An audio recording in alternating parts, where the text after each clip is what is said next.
Welcome back to this cooling load calculation videos. In this video, we would be understanding how to calculate the load via the building structures. Uh, the building structures, when I'm saying, I'm using this term for the walls, for the rooms, for the partitions, which are the major components of the building, any building, be it a hotel, be it a mall, anything, any small room which is to be conditioned. There is a heat transfer through this, and this heat transfer is because of the solar energy which is falling on that. So how to estimate that? That is what we are going to discuss in brief in this video. So if you consider any wall for that matter, look at this figure for example. This is a wall, and you see that this is a typical wall which would have certain brick work. This brick work is plastered. You might have two or more layers of brickwork, and then there could be some air cavity. This is a technique for actually reducing the load. You'll understand shortly why that is so. But even if you don't have air cavity, you might also model it as a brick layer, a plastering of that, plastering over that, a coloring inside this, and then this is the outside surface. On this outside surface, you'll find that there is an insulation. So the solar radiation would be incident on this outside of the wall. And now what happens when this solar radiation falls on this wall? This ultimately would be transmitted. This energy which is that, this heat energy which is that, which is ultimately transmitted inside this. And when that is transmitted, whenever that is transmitted inside this space, that space becomes hot. So it means that now the load on this space would be there because of this incident radiation. So how much of this heat is gained via these opaque surfaces, that is the plastering, the bricks, the cavity, again the bricks, the coloring, whatever. These opaque surfaces are not only the walls, they could be ceilings, they could be roofs, they could be partition walls, they could also be the floorings. So all these things, they would be contributing to the solar heat gain. But when you are talking about direct solar heat gain, what we have in mind is what is the solar energy which is incident on this walls, which is facing the sun directly or indirectly. So it means that we would have some walls facing the east, others facing the west, some oriented towards the north, others oriented towards the west. Not only east, west, north, south, it could be northeast, southwest, etc., etc. Okay, so what happens that? So the direct transmission of incident solar radiation because of the opaque surfaces, because the surfaces are opaque, so we don't have direct transmission unlike the glasses, which we'll be discussing later. So there is no direct transmission component when you are talking about the solar heat gain via the opaque surfaces. Then what happens? Then why is the heat gain happening? So the heat gain is happening because the solar radiation is absorbed in this. So the solar radiation is absorbed in this. This absorbed radiation, there would be partly reflection also. So whatever is absorbed, ultimately after some time gets transmitted into the building. And that is the load, and that is the load. And that is what we are interested in calculating. Now, how do we calculate that? So we need to brush up our fundamentals of heat transfer. We have studied in heat transfer how the calculations are done. So this method, we will be using the same method of thermal resistances. Thermal resistance offered because of the plastering, thermal resistance is offered because of the bricks, and so on. So this thermal resistance we will be calculating, and then that would help us to arrive at the overall heat transfer coefficient. Once the overall heat transfer coefficient is calculated, the solar heat gain calculations are very easy. So the fundamental thing, the fundamental calculation in solar heat gain is to arrive at the overall heat transfer coefficient, capital U. Once you get this capital U, and if you have measured the area, surface area of the walls facing the different directions, and if you know what is the temperature difference, that gives you Q, that is the heat transfer. Now it is not that simple. Okay, we need to understand how it is calculated. How you calculate U, how you calculate A is simple. You just need to measure those. And delta T. What is this delta T? So this delta T is not the simple delta T. which is, it's not simply the outside temperature minus the inside temperature. Is something called as equivalent temperature difference or equivalent temperature differential. Okay, so that value, that equivalent temperature differential value, which is obviously in degree centigrade, has to be obtained from ASHRAE handbooks. ASHRAE, you know, it's for American Society for Heating, Refrigeration, Air Conditioning Engineers. Indian equivalent is ASHRAE. Okay, so those ASHRAE handbooks are available.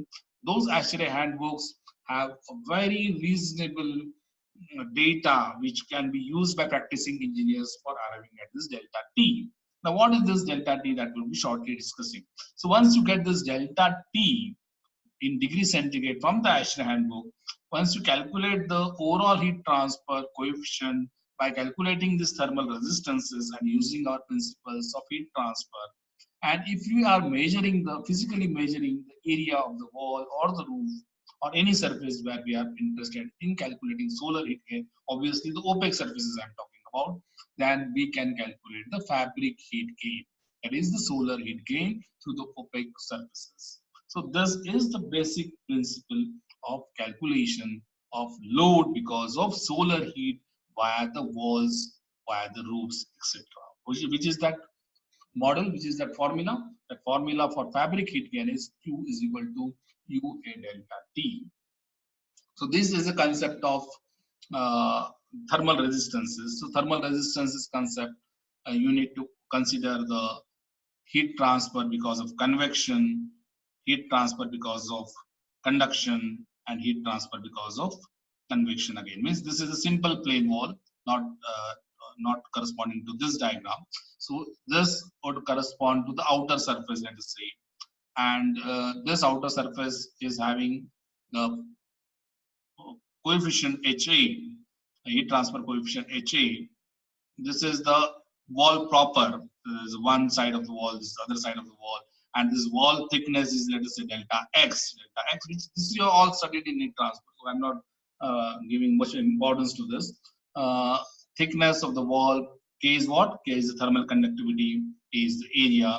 So all these things would ultimately help us to get an expression for overall heat transfer coefficient as 1 by U is 1 by H plus delta X by K plus 1 by HB.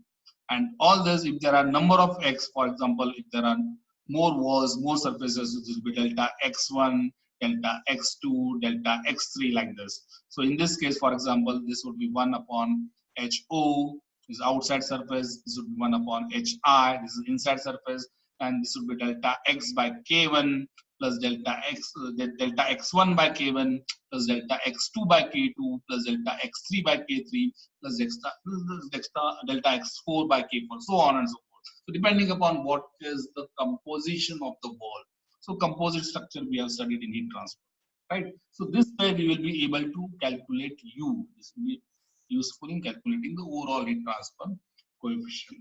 And how do we get this? This K values. So K values are again available from the handbooks. For bricks, what is the K value? For the air cavity, what is the K value? If it is a plaster, what is the K value? Depending upon that, everything is tabulated. You get it from the handbooks. So this is just a simple example of how it is calculated. For example, there is a 4-inch brick. Okay, that brick is having a thermal coefficient conductivity of 9. And there is insulation, for example. So that insulation, obviously, because it's an insulation, the conductivity would be poor. So K is 0.25. Look at this value. This is conducting, relatively more conducting than insulation. So the K value is higher. We are talking about outside air film. Its value, heat transfer coefficient, is more as compared to the inside one. Why is that so? Because the inside we will be assuming that it is a steel air. Okay, it's not very the velocity is lower, whereas here the velocity would be more and hence the heat transfer would be more. So all these things we have studied in the heat transfer books. Once you get the heat transfer coefficients, you can calculate the resistances as the reciprocal of that, and once you get the reciprocals of this, you can calculate the resistances. Those resistances will sum it up, and that summation of the for example, in this case, all these 3, 4, 5, 6, 7 components have come into picture. You sum up all those resistances, that you get sigma R, and the reciprocal of that is the overall heat transfer coefficient. So it's pretty clear now that overall heat transfer coefficient, if you want to calculate, we need to know in detail what is the thickness of the brick wall, what is the thickness of the plaster or the insulation, if there is any, the cement which we are using, right? The velocity of the air which is outside, how much velocity we are keeping inside, all these things are going to matter. Okay, how much thick the wall is, how much space we are keeping inside two walls, all these things are going to influence this U, and we would be interested in lowering this U. Why we would be interested in lowering this U? We would be interested in lowering this U because if we lower the U value, your heat transfer, heat gain would be via the solar radiation through walls would be less. And once you get the lower heat gain, then obviously your load on the AC would be less. Now the delta T which I was talking about is not that simple as I said. This delta T is the equivalent temperature differential. So this equivalent temperature differential, what is that? And how it is different from the normal temperature differential? So the normal temperature differential would be simply the difference between the outside design condition and the inside design condition. That is, if you consider that, that would be introducing certain error in the calculation. Why is that so?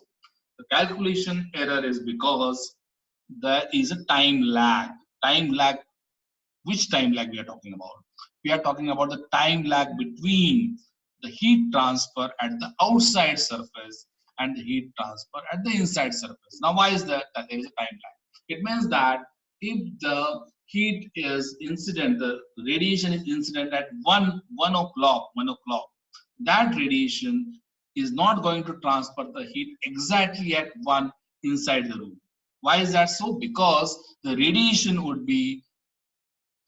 has to be absorbed first by that wall, right?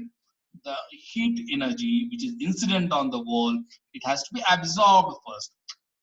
Once it is absorbed, then it would be after some time, the inner surface would also be heated up, and then that heat would be radiated inside. So that is a time lag which has to be considered when you are talking about delta T. The other thing is there is slight decrement in the heat transfer. Why is that so? Because certain energy will be absorbed by the surface.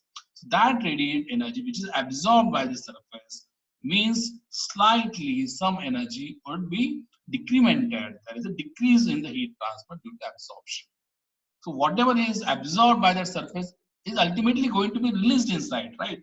But that instantaneous calculations when you are talking about, for that time period, we need to consider the decrement also. So there is a time lag and there is a decrement. All these things, once you consider the time lag and the decrement, this can be expressed in terms of a mathematical model. And what is that mathematical model? Of equivalent temperature difference. Mathematical model means, don't be afraid of when I'm using the model. Model means simply an equation. What is that? Even if you don't understand, you might just skip this, but first try to concentrate on this equation. What it means is that this delta T equivalent which is calculated, has to consider the decrement factor and the time lag. So the time lag T is a time for temperature after a time lag. T is for temperature after the time lag tau minus phi. Okay, so this temperature one has to consider, and this decrement one has to consider when you are arriving at this delta TE. So this is all calculated. We don't want to calculate it. It's all calculated. It's all tabulated. What a practicing engineer has to do is that look for these values from the table, actual tables. Okay, so this values if you get from the tables, that those tables would give us delta TE, and this delta TE we need to multiply by overall heat transfer coefficient into the area to get Q. What is this TEM in this term? This TEM is a very interesting concept. It is called as the mean solar temperature. And this mean solar temperature is what? It is not simply the outside temperature. It is an equivalent outside temperature which would consider this incident radiation effect as well as the outside temperature. Because both these things, the incident radiation effect and the outside air temperature, is going to contribute to this actual temperature that is the mean solar air temperature. So this we would be, if possible, we would again take one separate small video on what is equivalent temperature difference. But what in brief, what is equivalent temperature differential is, it considers the incremental factor, the decremental factor, that is the heat which is absorbed by the surfaces, and there is some time lag. As I said, time lag means the lag between the time when the solar energy is incident on the outside of the wall and the time when that incident energy reaches the inside of the wall. Okay, so that delta TE, for example, I had given one example of how to get this delta TE. This equivalent temperature difference from the Ashray table I had chosen for a particular place. You'll find that there was given walls facing west, walls facing north. There's a south wall also, and there's a roof. And this is the period, time of the day, time of the day. You'll find that if you look at these values, so this what is unit of this? The unit of this, we are talking about temperatures. The unit is degree Celsius. So degree Celsius, you look at this, you find that, for example, for this place, okay, for this wall, for this place, you'll find that this is this you'll get at 16.5. 16.5 is a delta T. For the north wall, it is 11.3. For the south wall, it is 17.4. For the roof, it is 29.7. Okay, so if you look at all these delta T values, okay, and if I choose to select 5 p.m. as my, why 5 p.m. I will discuss it later. If I choose 5 p.m. as my time of the day for peak load calculations, on this time period, if I do the peak load calculations, then in my expression of Q is equal to UA delta T, I will be choosing this delta T for the west wall, this delta T for the north wall. For the roof, I will be choosing 29.7 degrees centigrade and so on. So now we are clear on how to get this delta T. So this delta TE depends upon the orientation of the surface, the latitude of the place, and this is tabulated in the Ashray book. A, we have to measure physically, and overall heat transfer coefficient one has to calculate by calculating the thermal resistances, and the thermal resistances are the function of the building materials, whether it's a brick, what thickness that brick is, what kind of plaster we are using, whether we are keeping air cavities or not, all are going to influence this overall heat transfer coefficient. So calculating U, overall heat transfer coefficient, measuring the surfaces of the wall, getting this delta E, that is equivalent temperature differential, from the Ashray handbook, depending upon the wall orientation and the place which we are talking about and the time of the day, we can calculate the solar heat gain via the walls or the roofs, and this contributes to the important load in your cooling load calculations. So see you in the next video. Thank you very much.